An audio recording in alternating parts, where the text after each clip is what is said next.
If you found this podcast, chances are you're a high achiever and you're successful. But now you're stuck and stressed, and you realize that everything you've created hasn't given you the fulfillment and the joy you thought it would. This is where we discuss the keys of high performance mindset and stepping into the next best version of yourself. Welcome to the Positive Persistence Podcast. Welcome back to another episode of the Positive Persistence Podcast, where we bring you stories to inspire you and strategies to help you tap into your potential and become your best self. Today, we are joined by an amazing faith-driven entrepreneur that I had the pleasure of meeting at Amberly Lago's Unstoppable Success Summit earlier this year. He's the host of the Build podcast. He's a world-class speaker and author who empowers people to overcome adversity and build lives of purposeful success. Rising from homelessness to founding multiple businesses that generate nearly 9 figures in annual revenue, he now serves as a guiding voice for those seeking breakthrough transformation in both business and life. Stephen Scoggins, welcome to the show. Ian, what's going on, buddy? Man, dude, I can't wait to hang out with you.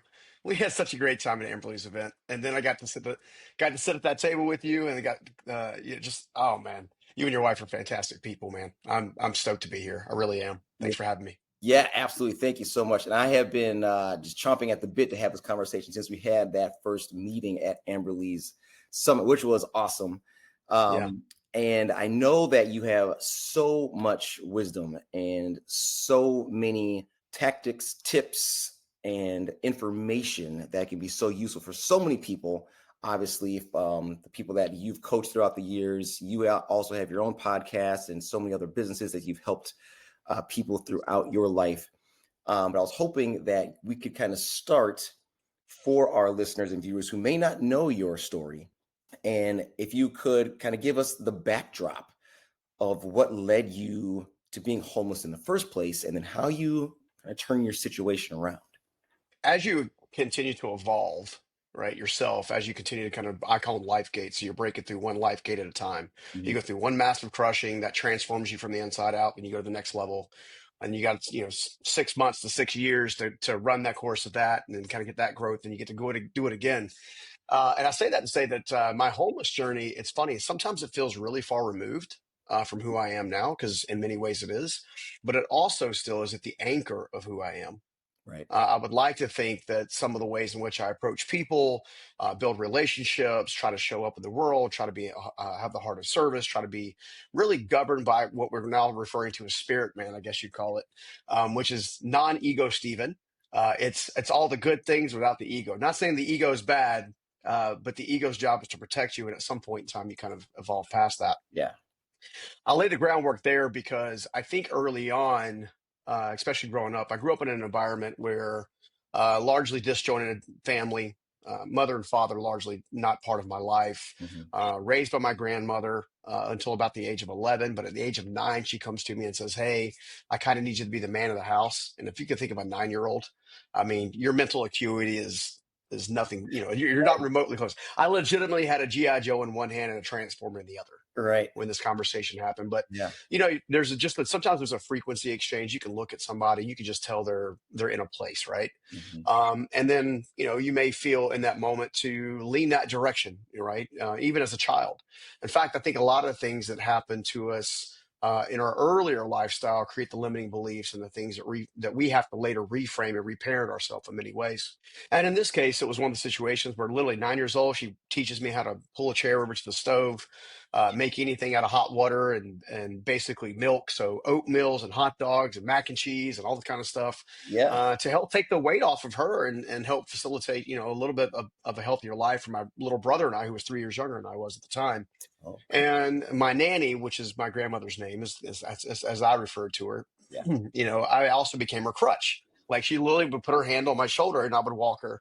She would walk. I would kind of like walk her through the house. Okay. As she was, this is the late 80s. So this is a good bit ago. But as you can imagine, the chemotherapy and all that kind of stuff was actually more toxic than I think the poison of cancer at that time. But lo and behold, she passes away at 11. My parents don't really have a custody battle per se, but somehow I end up go live with my dad. She and my brother goes to live with my mom. They move to Florida. We stay here.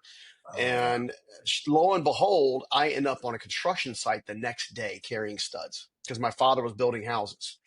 Now, the reason I take you that little bit of backstory is to begin to set the stage of how mental awareness and self-awareness and emotional regulation and things of that nature are so vitally important mhm. to how your mindset is fixated on the right thing or the wrong thing. Because I go to meet my first mentor of all time. I refer to him as Old Man Myrick. Steve Myrick was his actual name. He was a home builder in the Carolinas, my dad's employer, multimillionaire, super generous, but also super diligent with business. And I always had like this little like, I kind of want to be like him when I grow up, kind of like vibe when I get around him. And Yeah.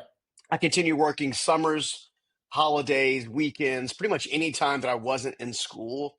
We were on job sites. We were expected to be on job sites.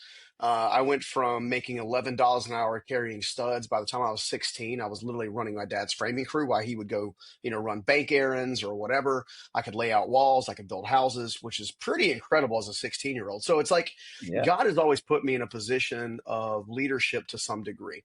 Mhm. Now, what I discovered is that not all leadership is well developed.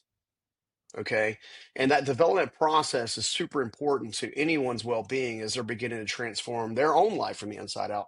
Especially if you're an aspiring entrepreneur, you're an early stage entrepreneur. I would tell you that the one major business bad decision I made, or one of my greatest challenges building businesses, Mhm. was not building myself first and along the way. And I say that to say that around the age of 17, situation happened, economy tanked. My dad got injured on the job. We didn't really have anybody to quote unquote provide for us at that time. So I dropped out of high school. I went to work, started earning money, got us kind of like stabilized and whatnot. Mhm. The occupation I had delivering trash cans for waste industries, then fast forwarding, becoming an assistant roll off manager, which was essentially, I started delivering trash cans, but was fast forwarded within a year and a half to basically take adults and lead them in ways that honestly they're leading for somebody half their age. I might have been 18 and a half, 19 years old Right.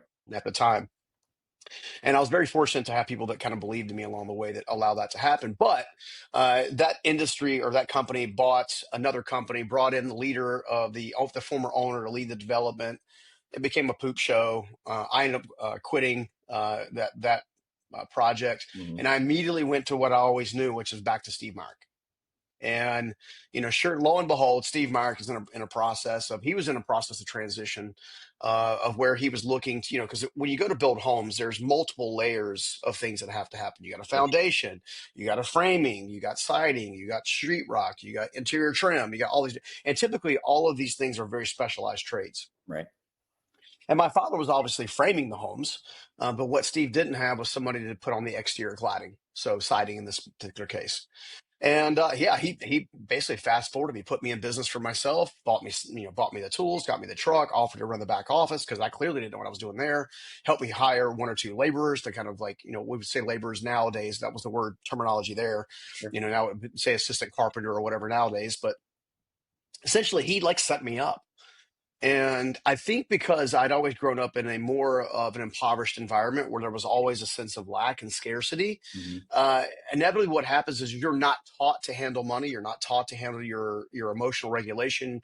You're not taught to kind of like really react in ways that can always be healthy. So I go for the next year. I make a bunch of money. I go from making, call it $11 to $15 an hour in a very short amount of time, which at that time wasn't bad money, especially for blue collar work. And Yeah. I'm a big fan of blue collar work because that's where I cut my teeth. And the reality is we go through this transition where all of a sudden I'm making all this money. And what happens when you haven't been trained to handle your mindset or your money? Right? You spend it unwisely, Yeah. right? I mean, I began trying to buy things to prove my worth to other people because people that I knew in high school were like, you're going to be a failure because you didn't graduate high school. You didn't follow the traditional path. You Mhm. didn't go to college. You didn't do this. You didn't do that. I'm ADHD, dyslexic, didn't graduate high school. And pretty much I did a strengths finder thing one time. Said if I was anything other than an entrepreneur, I'd be a hot mess. So in the grand scheme of things, what happens inevitably is like everybody else. So when people typically say, well, how did you become homeless? I would say it's very simply arrogance and ignorance. I was very arrogant in my nature. I was driven by ego. I was driven by having what I call performance. I felt like I had to perform Yeah. in order to get affirmation, to be accepted, to get growth, all this kind of stuff. Right. And unfortunately, I chose the wrong people to even try to do that with in the first place. So inevitably, I get involved in a very difficult, toxic relationship and lose myself along the way, and actually walk off the job of that opportunity, walked away from everything that I knew because I was such a hot mess. And that was the first major life gate that I think I had to transition through outside of the passing of my grandmother. Yeah. And essentially, it took me on a year journey of just finding the root cause of those belief systems and finding the root cause of really who I was going to be when I grew up, which I believe is my authentic self. So that's the very long, extended answer of how I found myself in homelessness. I Yeah. like to share the backstory a little bit because there are lots of people, unfortunately, even to this day, that are find themselves homeless, and some of it's mental illness, some of it's bad choices, some of it's drugs and addiction, things of that nature. In my case, it was just really loss of identity, Right. and I had to go on a journey to find that. That is so important, and I'm so glad you brought that up, because I think that a lot of people that follow and listen to this podcast are trying to come back from a setback. Hmm. But in order to do that, you need to change who Yeah. you are, right? To be Hmm. able to make that comeback. But for a lot of us, we don't understand that we have to understand our past, Hmm. and why we are the way we are currently is directly connected to things that have happened to us, usually in childhood. So Hmm. I'm wondering if, in thinking back, what do you feel that you were maybe missing, or if you could live life all over again, what do you wish that you would have, what you would have had Yeah. that would have filled that gap that you were trying to fill when you were trying to impress people or trying to find significance Hmm. from others? I think it's really twofold. So after doing a lot of somatic work, a lot of prayer meditation, I have my own grounding solutions that I do pretty much every morning and things of that nature. And what I discovered is there were really two what I call underlying programs. So program number one is what a lot of us struggle with, especially if you're in people pleaser mode, which is the rescuer program. You feel like that you have to show up in such a way for other people that takes all of their pain, all their things off of them. You somehow take it upon yourself just because you're trying to, well, obviously in many respects, be seen, heard, valued, or appreciated. Mhm. Okay. So those are what I call internal drivers. The second program that I learned a way outside of the rescuer program was running the program of my ancestry. Okay, here's what I mean by that. So Okay. the first time I can remember ever hearing what I would equate to a true limiting belief spoken was actually my father, who I love dearly. I know he loved me dearly. And he had a very challenging adulthood life, and fortunately, he's a fantastic grandfather and now a great grandfather. I'm actually my son just had his first son yesterday, so Oh, I'm wow. super super excited Congratulations. about that. Yeah. Thank you. So generations are continuing, but my father specifically, he had a very difficult day one afternoon when he finally realized his business was going under. He worked really hard, but he didn't work really smart, and so that was a big contrast. And he comes to me and he says, in tears in his eyes, he said, "I always want you to remember that Scoggins don't get ahead; they get by." Now, here's what's important about that statement. To the best of my knowledge, outside of the actress Tracy Scoggins, which I don't think is directly connected to us, there was over 450 years of a Scoggins not being influential or having a methodology of affluence. So there was no wealth creation, there was no compounding, there was no ability to inspire, encourage, and change lives. It was simply blue collar work based on scarcity. Mhm. Like everyone before me, all the way back to Northern Ireland, Southern Scotland, all the way back to as far as I could possibly go. I saw, people that largely didn't believe they could do more. And the reason I say those two are the anchors is because I just really uprooted the first one in the last 2 years, honestly. I found myself still getting involved in relationships that were not serving me. Yeah. I'm trying to show up and overcompensate because obviously, in many respects, it was within my ability to show up in such a way to quote unquote rescue, pay off bills, buy houses, do cars, like all these kinds of things. And then I finally realized after a major heartbreak, I was like, well, what am I doing this for? And then when I finally went inside, I began to connect the dots, and that changed me from the inside out. And lo and behold, now my outside's changed. And then when you go back to the business side of thing, I told you the homelessness journey, but a year goes by, that same person gave me a second chance to be back on their framing crew, gave me a second chance at the siding business, but wouldn't give me anything other than the opportunity. Right. So they give me nothing but the opportunity other than say, hey, well, if you go finish that house over there, I'll get you started. It was my job to go build the stuff out of the trash piles. Construction site grabbed the lumber, put everything together. My father grabbed the nail gun. We started putting the stuff together. Monday morning, we recreated that. That company later became the company that I sold in 2023, or majority stake in 2023, for a healthy amount, but all in 400 team members plus 300 in 3 states.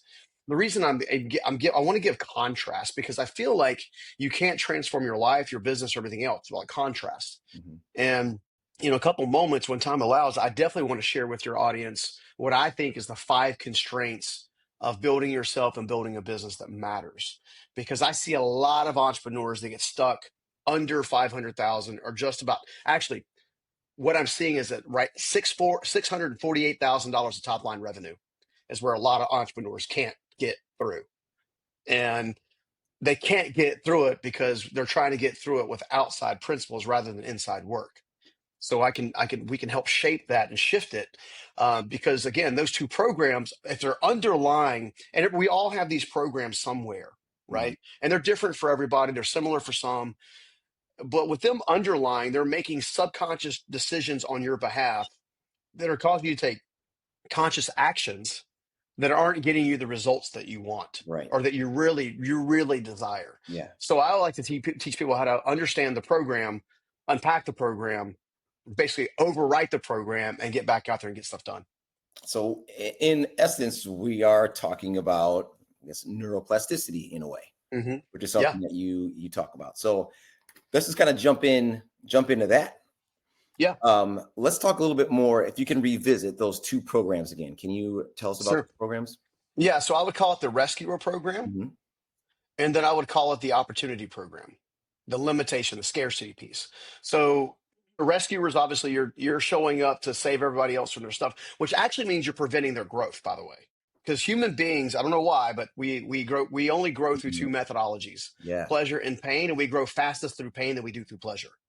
So Yes. by understanding those 2 mechanisms, those 2 drivers, if you will, you put yourself in a better position to understand yourself, understand your team, and so on and so forth. So in a way, are you saying that we will learn more about ourselves if we move outside of the pleasure zone being our comfort zone, and we step into those uncomfortable situations, pushing ourselves?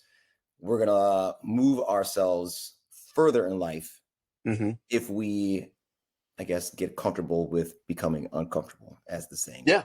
Right? Yeah. Well, the reality is what you're doing is your subconscious programming is being largely controlled or influenced by what's called the ego. All right. So some call it the will, some call it the ego, but essentially it's the part of you that feels like performance is necessary in order to get what you want, go where you're at, and that your safety, your personal safety, is dependent on how you operate from the ego side of things. Mhm. Okay. What we don't fully realize is the ego and the spirit side of yourself are they cohabitate, but any point in time, one could leave the other. So in early days, my ego, my safety mechanisms, okay, I had to fight to eat, I had to fight to get shelter, I had to fight to build a business, I had to fight to become a market leader, I had to fight to know myself, I had to fight to become a better leader as a person towards my team, I had to fight to become a leader in my home, I had to fight, like there was all this uphill battle. Okay. The reason that's important is because when you think about neuroplasticity and how your brain kind of fires and rewires, Mhm. if you don't get outside of what you've always done, it's going to be impossible for you to build a bridge to what you need to be doing Yeah. to then go to the next level. Right. So I mentioned the constraints before. They say in business, we'll use a business terminology. Sorry about the shaking, hit the table here. We'll use a business frame of reference for a second. So they say in business, they're really top 5 things that cause businesses to fail. So 8 out of 10 businesses fail. They never make it past the 5-year mark, and the vast majority of them never break 7 figures in top line revenue. And of those, the vast majority of those don't make it to 8 figures, and the vast majority of those never sell or make it to 9 figures. So it's when you sell a company, you're 0.2% of entrepreneurs in the world, right? When you break the 7 figures, you're about 1% of the entrepreneurs in the world. So there's a big gap, okay, between 1% and the vast majority before it. Yeah. And I had this interesting epiphany when I started looking at how my brain was wired, how my upbringing played a role into my belief system. Why did I feel the need to show up and say, well, I showed up to save my grandmother in my own way, feeding my little brother, clothing myself, walking to school, being her crutch. I showed up with my dad, stepping in when he couldn't work because of being injured, putting myself out there, putting food on the table, so to speak, buying a family car after cars got repossessed. And then after that, continues to show up and self-abandon myself for my team, not doing what was right for the business, causing, because I'm trying to, again, it was just a repetitive pattern. But if you don't take the time to go look for these patterns, you can't see where the bridge building happens. So when you look at the 5 reasons they say that businesses fail, they're like, well, lack of funding, lack of leadership, lack of product marketing fit, right? They have these external things that are statistically averaged. Yeah. But I don't think they're truthful. What I discovered is your business, your life, your relationship are all based on really 5 main constraints, right? So ignorance, arrogance, impatience, fear, and insecurity. I am writing these down. Ignorance, arrogance, impatience, fear, and insecurity. Okay. All right. So I want you to imagine. So right now, your audience watching and listening, and even yourself, I just want you to take a deep breath. It just feels good to breathe, right? Yeah. There's likely somebody on the call has got a sinus congestion. Okay, they go to breathe in. Maybe they're like me early on. They got a deviated septum or something. They're having a hard time breathing. You're like, I wish I could breathe, right? Just that is a constraint. Your airway is constrained.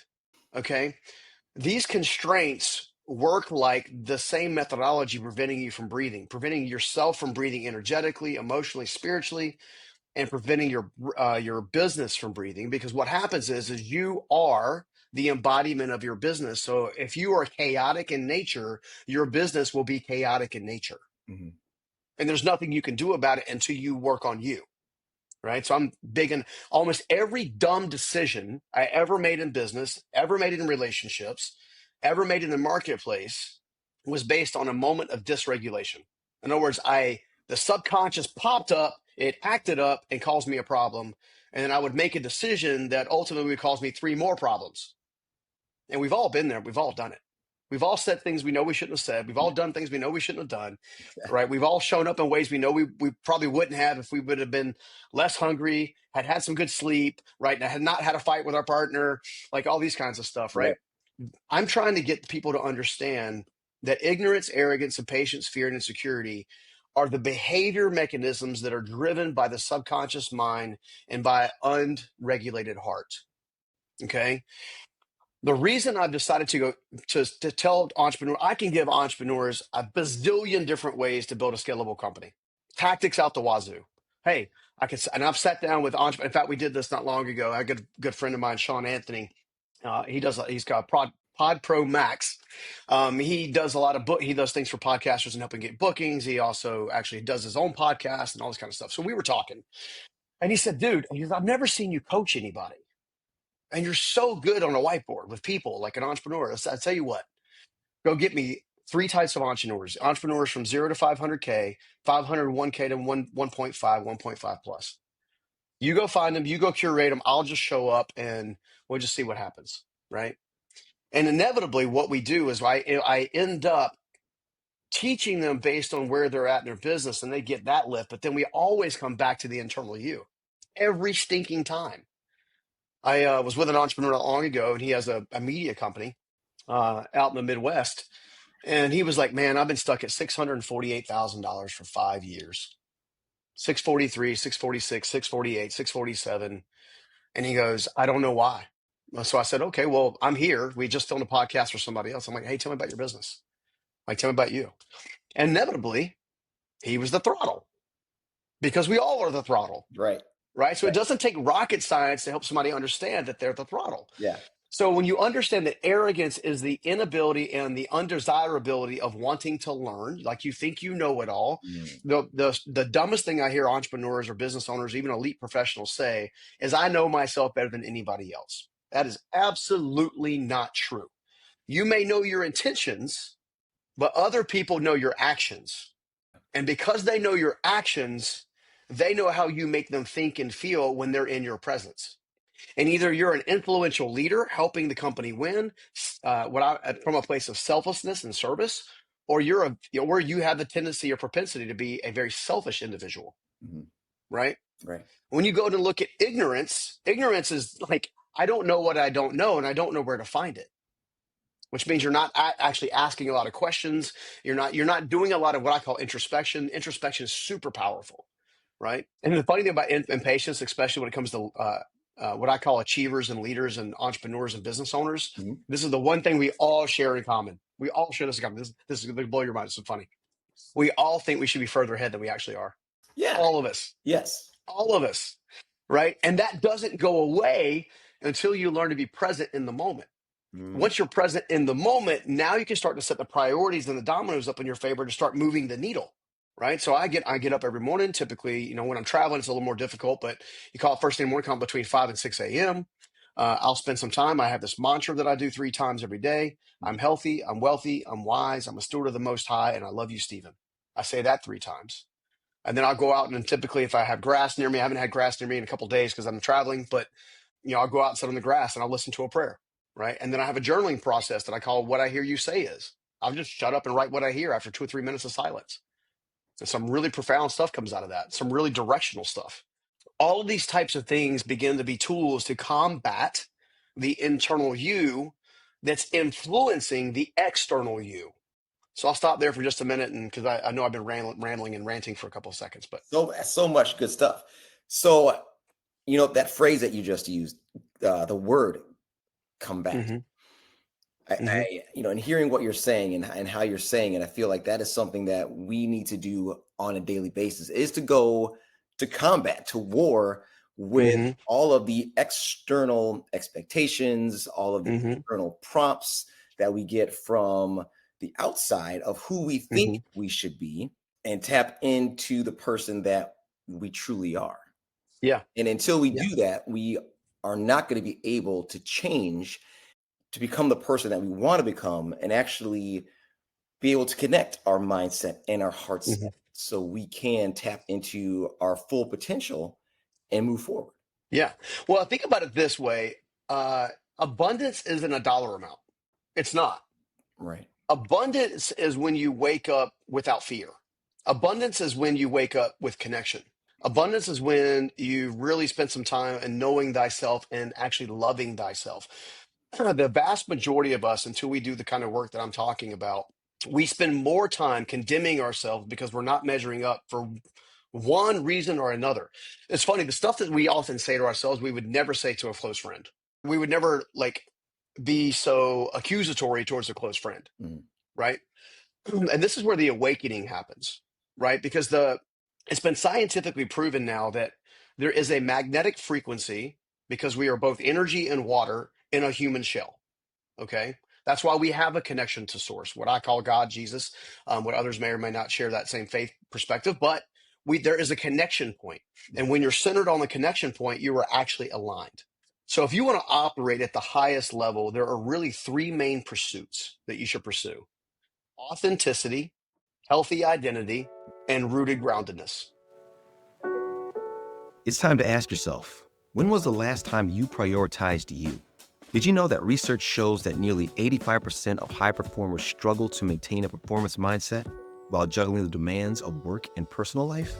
Those who actively prioritize their performance mindset and personal growth are 30% more likely to achieve their goals in business and life. If you're feeling crippling stress and anxiety, or if you're feeling guilty when you take a moment for yourself, Or if you're stuck in the grind and feeling burnt out, you're not alone. Many of us yearn for more, but struggle with the fear of being judged or feeling selfish. And you want to step into the next best version of yourself. That's why I created the Rinse Method, which got me from paraplegic to marathon runner. Backed by science-based proven strategies and now customized for high performers like you. If you're stuck and stressed and want clear steps that you can implement today to move forward, make sure you visit thepositivepersistence.com to download our free Rinse PDF. Can I ask them, what is, for some may think that authenticity and being yourself are kind of the same thing. What is the differentiating factor between those two things? The easiest way to say is you remove the mask. I'll give you an example. Okay, so I was fortunate enough to meet you at Amberley's event, right? We hit it off awesome. Mm-hmm. I don't even know how this happened, but I'm just being present at the event, being there for my friend. You know, it was a big event for her. She had lots of amazing people in her mastermind group, and she's been working really hard for a decade or more, right? Yeah. And I hadn't seen her in forever, and a lot's changed inside of me in the last 2 years since I've seen her, right? So I show up to this event, which and I have no agenda. I am not. I don't think you learned about my background until after, like, it was the questions were asked and all this kind of stuff, and probably did a little more research. The reason I say that is because the mask version of me would have shown up to that same environment and would have made it known in somehow, shape, or form that I have went from homelessness to X, and I have X, and I can do X, and I have these types of things, and that's all performance based worth. Okay. The authentic version of me says, "Hey, I'm here to serve. How can I serve you? How can I be of service?" And I met entrepreneurs in the room, many of them. You're a brand new friend because it was like, "Hey, I'm Steven. I'm here to serve. I'm here to help."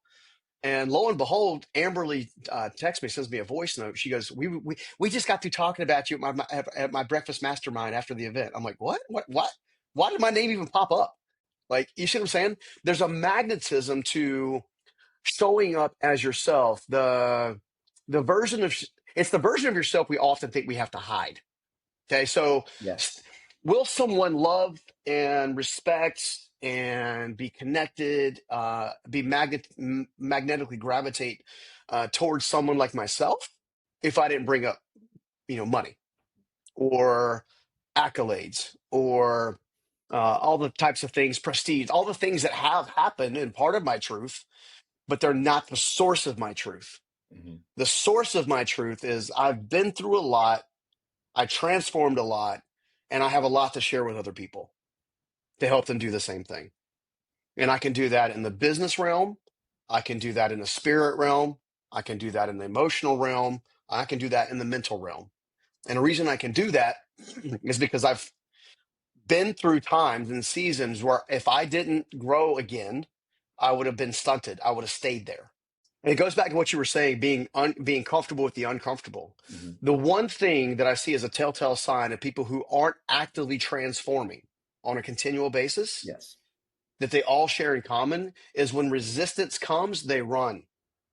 I'm saying when resistance comes, when adversity comes, when the moment it comes to level up and transform, count it as joy. It's time to lean in and get stuff done. Right. And I'm going to tell you, I have cried numerous tears. I've prayed numerous times on my face on the floor.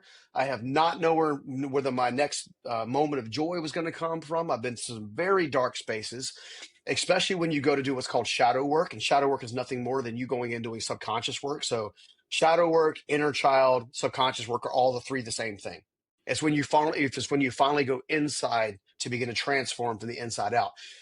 To me, inner transformation is the anchor of all external transformation. You want to build a fantastic business? Fantastic. Work on you. You want to build a fantastic relationship and be amazing with your partner? Great. Work on you. Yeah. Like, well, you don't understand what they did to me over here and all that. No. That's irrelevant.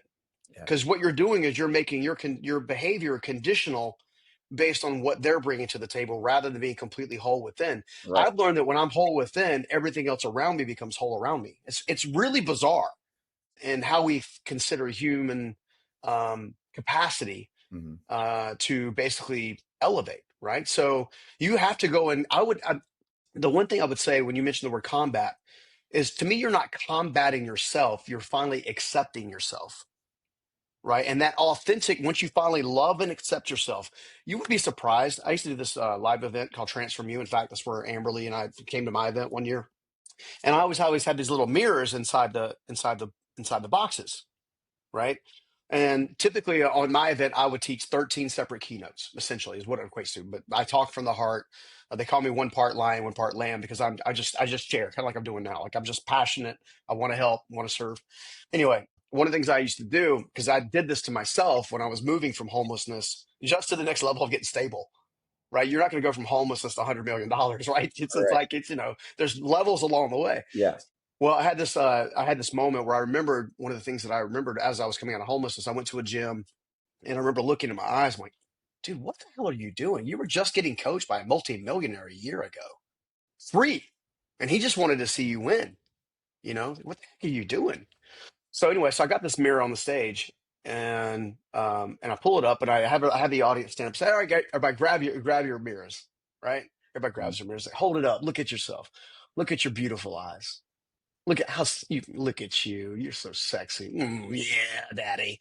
Yeah, right. And like I kind of like, just kind of make it kind of fun and enjoyable. And I say, all Mhm. right, everybody repeat after me. I'm like, everyone's like, yeah, let's go. I'm like, I forgive you, bro. People hit their knees crying because we don't give ourselves permission. Yeah. There's nothing inside of you that's causing hurt, pain, and all these different emotions that it's stealing from your life today, right? If it's stealing from your life today, it needs to be faced, integrated, and dealt with. So when you do show up, you're not showing up with a mask, Right. right? Yeah. I've discovered in the last 2 years that the more I show up without a mask on and feeling like I need to tell anybody who I am or what I'm about, I just show up as Stephen. Hey, I'm Stephen. I think even when I introduce myself to you, hey, I'm Stephen. Like, I'm not Stephen, the successful entrepreneur, the best-selling author, the speaker, blah, blah, blah. I'm just Stephen. I mean, those other things are things that I do, and I do it out of service, Right. right? So the mask comes off. So I know it's another long-winded answer, but I love giving context to how authenticity is actually found, Mhm. because it's one thing to say, hey, what is self versus what is authentic self? At the end of the day, it's the mask. And I want to remove the mask, because if you remove the mask, your whole world opens up. In talking about the mask, and I know that you also talk about making clarity-based decisions, right? And that's Hmm. how you can one of the ways you can transform. And you Hmm. talked about the common denominator in people when they meet resistance is either they shy away from it or they Hmm. lean into it. And what I have found is that the the one thing that is missing from the person that may be shying away from resistance is the courage to lean into that resistance. And Hmm. I find that that courage sometimes is fueled by nothing other than just being fed up Yeah. with your situation, Yeah. like being Yeah. fed up enough to say, I can't do this anymore, or Yeah. I can't live like this anymore, or I have to make a change because what I've been doing is so uncomfortable that I got to lean into this resistance Yeah. to move forward. Yeah. Yeah. Well, I think the tricky part is sometimes it's not just the uncomfortableness of, like, you've been stuck there so long. Hmm. Sometimes if you really ask God to like remove everything out of you out of you and in front of you that's in your way to do what He's called you to do, bro. Oh man, that question, that will send you adversity. That it's Michelangelo with a big slab of marble. I know there's a statue that my good friend Randy Garn has in his office, where it actually shows a guy chiseling his self out of a piece of stone, Yeah. Yes. right? Hmm. And even Michelangelo says, they were having I don't know the actual virtually the actual quote, but essentially Michelangelo said, "Well, I don't see a slab of stone. I see an angel inside, and I'm trying to release the angel." And this adversity piece is something that is a common denominator. How you deal with adversity is how you're going to deal with your elevation, right? So leaning into adversity, to me, again, goes back to, it could be uncomfortable. You could be uncomfortable, whatever. There's an old saying that there's a dog on a porch and the dog has a nail sticking in its butt, and the dog doesn't move until the nail finally gets far enough in his butt where it forces him to move. I'm probably more like that, which is why I'm saying, hey, there's probably a nail in your butt. You might just want to go ahead and move now. You Yeah. don't have to have this increase in pain, leveling up of pain till you finally, it's like, this really freaking hurts. Now I'll change. Right. Right. Which is Why what not most just, of us do, though, right? yeah, yeah, yeah. Well, which is why I'm like, which is why I think I'm so evangelistic, if you will, on go inside. All right. The people, I want to build $100 million company. Great. Go inside. What are you talking about? I want to know about sales. I want to know about fulfillment. Mm-hmm. I want to know about how I manage cash flow and how I get more customers. And I'm like, no, no, no, no, no, no, no, no, no. You can only be a steward based on the level that you're at. And if you can only be a steward based on the level that you're at, until you increase your stewardship, you're not going to get more of the external things. I'm also a big believer that, and this is something I was actually talking to Rory Vaden about yesterday when we did a live podcast here in Nashville. A lot of us chase things like the house, the car, and dude, I love a nice sports car, man, dude. Some of those cars are sexy, Right. right? And they are fun to drive, Yeah. right? But I've learned a long time ago that all because I admire those things and stuff like that, whether I have some of those things or I don't have some of those things is not the important part. The important part is why I am pursuing things. And if I'm pursuing things out of a heart of service, it's funny, a lot of those things find their way in my direction and other people's direction. And when you obtain those things, you'll realize how insignificant they are. I was telling Rory yesterday, I was like, dude, at the moment I exited a company, I had access to capital. Technically, I didn't have to go and do much of anything else other than, occupy my time, try to be of service or whatever. But I knew I'm good at building businesses. So I just, kind of got going again. But when I did that, I also was at my most unhappiest moment. I could travel. I had plenty of money in the bank. My house was paid for. Mm-hmm. I was in influential rooms. I've been very fortunate to be in the presence of 9 and 10 figure earners fairly consistently. I was looking at different business deals. Like I, on the surface, in theory, I had everything that you say the world would want you to have, and you would be happy and fulfilled. Right. And I'm here to tell you that that is the exact opposite of what happened. Those things, those achievements, those accolades Mm-hmm. are not going to make you fulfilled. What makes you fulfilled is operating in service on the behalf of others in actual authenticity. Once you do that, all these things begin to gravitate towards you. So what I like to tell people all the time now is like, hey, it's cool to have things. It's not cool if they have you. So really look at what your motivations are that are driving your behaviors, right? Because when you understand that and you actually get an authentic alignment, dude, you're golden. You actually smile every day. You meet people with an energetic frequency and a presence of like, hey, how about you? How's your mom and them? Like, and be serious. I don't know. I keep going off on tangents. Clearly I'm passionate about this. So Yeah, no, I love that. I have like a list of questions that I wanted to ask you, but this is better, like, because this is like authentic conversation. And this is the stuff that I also gravitate towards. And I think that our listeners and viewers gravitate towards this as well, because we're talking a lot about mindset. And Mhm. there is something that you talk about that I want to ask you about, is adaptive learning and Mhm. unlearning. And Yeah. the unlearning part, I think, is so important for us, Mhm. because as you were talking, I'm thinking, like, why is it that we aren't raised to think this way? Why is it that when someone asks you, I want to have $100 million business, like, all right, well, you need to work on yourself first. Why is that like a shock? Why is that not an obvious decision for us to make, to realize that in order for our exterior to become what we Mhm. want, we have to change our interior first? Yeah, I think the easiest answer is you have to understand culture. All right. So we come into this world. We don't have anything, Mm-hmm. you know, we can't even feed ourselves. We can't even change ourselves. And everything else from that point on, you learn, you catch it.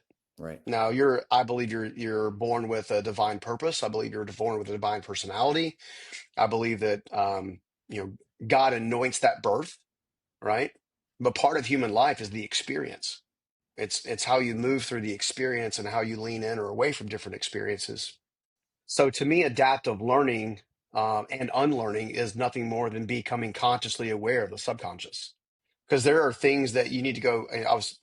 I'll use another business frame of reference.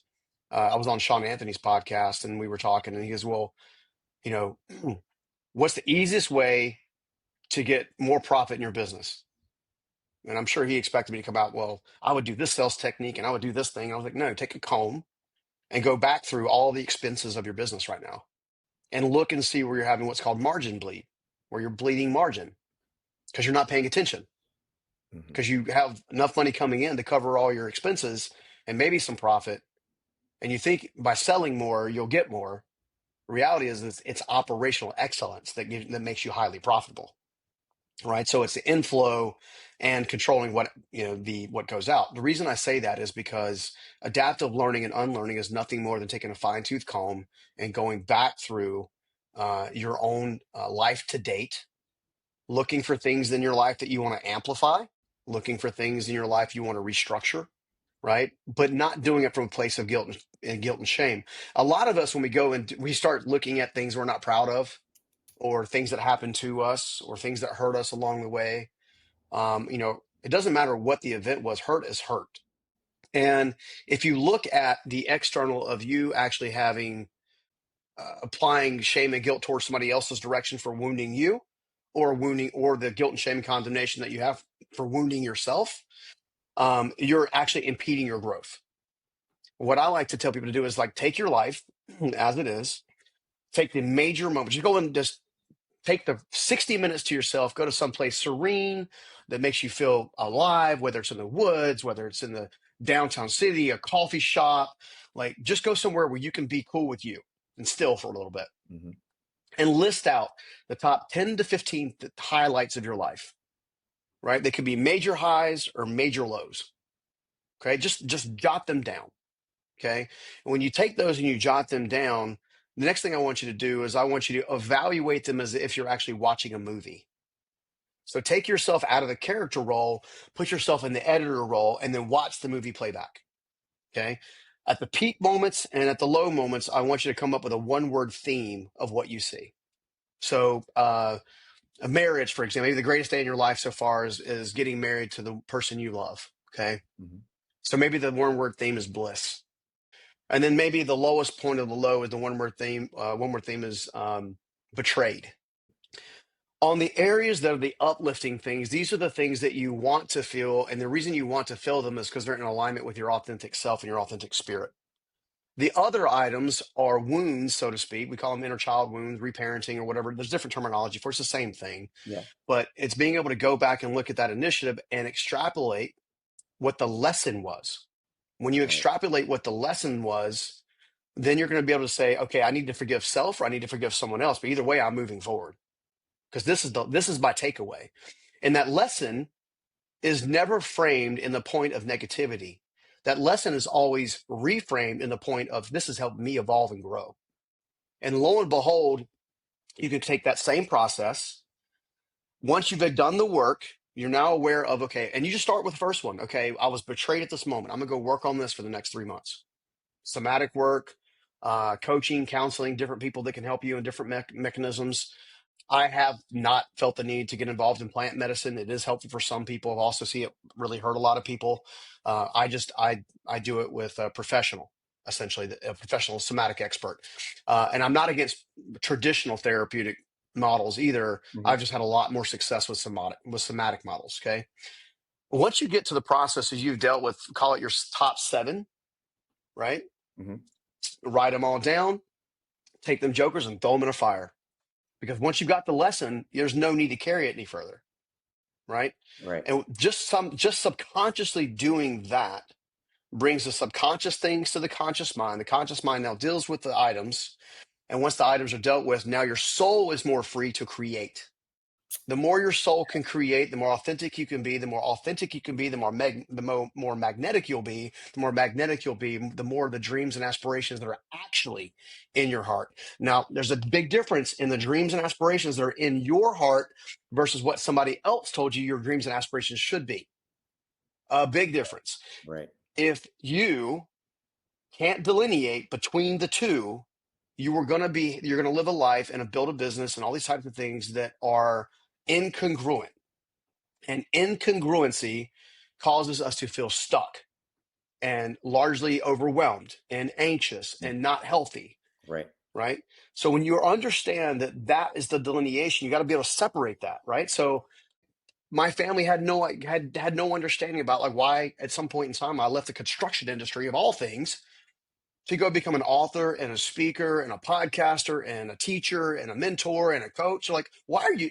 And you're not even teaching construction stuff. You see what I'm saying? Yeah. They're like, you're teaching business stuff. I'm like, well, I learned business stuff, right? It's because at my my heart of hearts, I'm one part lion and one part lamb. I'm bold enough to help you, kick you in the butt if you need it. I'm also soft enough to give you a hug when you need it. Mm-hmm. And I do that through the framework of telling you about my life, my ups and downs, authenticity. I'm transparent. I don't hold anything back. I'll tell you every dumb mistake I ever made without fail and have zero problem doing it. Where most of us refuse to let other people know this is where we messed up because we think somehow it's going to drop our value. It actually does the opposite. Mm-hmm. When you live in vulnerability and transparency consistently, the value of your worldly identity, if you will, people looking at you, Yeah. actually raises, right? A lot of times, I think one of the things that I did when I was at Amberley's event with the various entrepreneurs I got a chance to have one-on-one conversations with, as they would share this, this thing they were working through. And many times I was able to say, well, I did that too. By the way, this is what I did differently. And by the way, this is how I prevent it in the future. And it created conversation, right? So at the end of the day, I think it's important to understand that if you're going to have this concept of adaptive learning and unlearning, Mm-hmm. you need to understand, you need to go through a process. Now, if you go through that process that I shared with you earlier and then burn the stuff, you can use a frame of reference. I call it GROW. It's super easy. GROW. It's an acronym. Mm-hmm. From then on, I want you to focus on following that framework. Every time you have to make a major decision or you're trying to figure something out, gain perspective, the G, recognize and remove roadblocks, which is the R, organize an effective plan, and then simply work your plan. And that's how you'll grow. But it starts from the inside out, not the outside in. That is golden. I love how you're basically, at least the way that I heard it, I clung on to that phrase, operational excellence. And it sounds like, from what you were telling us is that we need to, like in a business, you would trim the fat. Mm-hmm. The same in your life in terms of the things that are holding you back and going through that Yep. exercise of taking that hour and writing down those 10 to 15 things where you can separate the things that bring you joy and are the happiest in your life and the things that are the exact opposite. You can then start to trim the fat so you can have that, like you said, that create that space for more creativity, which again is really, now you are creating that opportunity for operational excellence in your life. Yeah. Yeah. Love that. Yeah.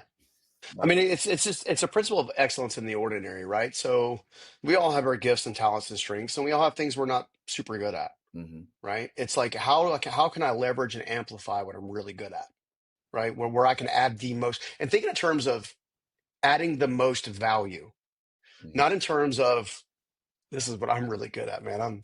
Dude, when I hit the stage, I'm good. Yeah. Yeah. In fact, one of the best pieces of speaking advice I'll give that I ever heard was a young speaker, and I show up and I was, I'm still me, but I was the ego me, right? So I get up on stage and I would present at a performance and whatever, and I would help people, which was still the intent. But then later on, I had a mentor of mine that was a world class speaker, getting six figures for an hour. He said, "Bro, you could be a freaking powerhouse." you really could be exceptional at helping people change their lives. He goes, but I want to help you get a mental switch. I'm like, "Yeah, okay, cool. Tell me more." He's like, stop focusing on what you want to say and start focusing on what they need to hear. It's the process of adding value. The aligned self, the authentic self, the real self, that person is focused on adding value. And when you seek to add value, it never fails. You get lots of opportunities to do it. And out of those opportunities come more opportunities that are allow you to be blessed in your own right in many ways. Blessing begats blessing. Cursing begats cursing.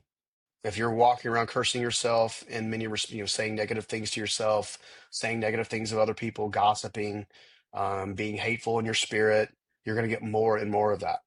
You start showing up just to add value and let all the other stuff fall away, like not pay attention. I mean, literally not paying attention to it. Somebody does you wrong. I bless you in Jesus' name. I'm out. You don't get to do it twice. Don't get me wrong. I'm not going to allow you to keep doing it. Right. Right. Right. I really want people to lean into becoming their authentic self. In fact, I'm so passionate about this that my team and I spent the better part of 2 years creating a 5-minute survey tool to help people understand how aligned they actually are.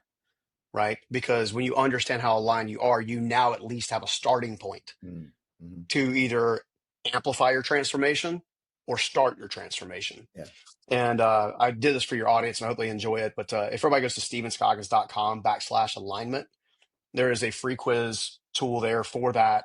There's a little video at the end of each one of the results that helps me unpack what that means to that person and gives them next steps. And I'm not selling a stinking thing. I'm just trying to show up and serve because my best life has been on the other side of the aligned life, right? All the other stuff was forcing. I'm forcing it to happen. I'm trying to make it happen. In fact, they tell you in marriage, like, I just hope it'll work, or I'm going to make it happen, or in business, I'm going to find a way. Mm-hmm. And it doesn't have to be that stinking hard. If you work on the inside of you, all the good stuff will begin to happen on the outside of you. And that's what a lot of folks nowadays call flow. Get into the flow. So flow state's on the other side of the aligned state. So you got to get aligned first. Alignment's number one. Get aligned and everything, all the good stuff will happen. Yeah. Stephen, I know that you are a super busy man, and I could sit here and listen to you all day long because I love what you are putting down, because I am scooping it up, and I know that our listeners are as well. But I know that we have to end this conversation. But before we do, is there any other areas or any other ways that our listeners and viewers can get in contact with you, or pick up more of your content? Where can they find you to find out more about you, your story, and your wisdom and knowledge bombs that you keep on dropping with us? Yeah. Oh, bro. Well, first of all, thank you for having me on. Yeah, for sure. It's always an honor to get a chance to serve alongside of you and people who are doing great work in the marketplace. I'm probably most active on Instagram. Mm-hmm. There have been a lot of fraudulent versions of me recently, but so my one is actually there's a blue check in the whole deal, so it's Steven_Scoggins. You can hit me up DMs and stuff like that. I really want to encourage everybody to go to stevenscoggins.com/alignment and take the quiz, because I really want to see people change for their benefit, not for mine. Mm-hmm. And on top of that, if you got other random questions, you just hit stevenscoggins.com, man. That's probably the easiest way, and keep it super short and simple. All right. We'll make sure that we put all of those links in the show notes for everybody to check out. And Steven Scoggins, again, I want to thank you so much for taking the time to join us today on the Positive Persistence Podcast. And as we always end out, family, remember to stay positive, stay persistent, and know that mindset is everything. We'll see you next time. Thank you for tuning in and being part of the Positive Persistence family. We're having a great time creating this content, and we truly hope it inspires you to embrace positivity and persistence in your own journey. If this podcast episode inspired you or entertained you, scroll down, hit those stars, and leave a comment or two. Your 5-star reviews and shares encourage us and help us grow the show. So until next time, stay positive, stay persistent, and remember, mindset is everything.